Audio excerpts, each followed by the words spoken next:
பெரும்பான்மையான குடும்பத்தில் ஒரு பெண் கணவனிடத்தில் எப்படி நடந்து கொள்ள வேண்டும்னு அட்வைஸ் பண்ணுவாங்க. ஆனால் இஸ்லாம் ஒரு கணவன் மனைவியிடத்தில் எப்படி நடந்து கொள்ள வேண்டும்னு கூறுகிறது.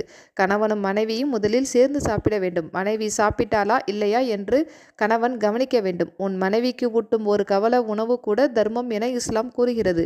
கணவன்மார்கள் வேலை விட்டு வீட்டுக்கு வந்தால் டிவி பார்ப்பது, மொபைல் பார்ப்பது, சாப்பிடுவது என்றுதான் இருக்கின்றார்கள்.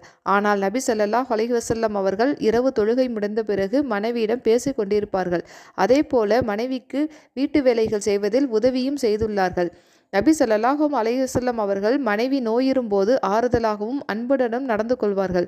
நபி ஸல்லல்லாஹு அலைஹி வஸல்லம் அவர்கள் பெண்களிடத்தில் நல்ல முறையில் நடந்து கொள்ளுங்கள். அவர்கள் வளைந்த விலா எலும்பிலிருந்து படைக்கப்பட்டுள்ளனர். அவர்களை பலவந்தமாக நீ நிமிர்த்து கொண்டே போனால் அதை நீ ஒடித்தே விடுவாய். அதை அப்படியே விட்டுவிட்டால் கோணுள்ளதாகவே அதை நீடிக்கும். எனவே உங்கள் மனைவியிடத்தில் அன்பாகவும் அக்கறையாகவும் நடந்து கொள்வது ஒவ்வொரு கணவன்மார்களின் கடமையாகும்.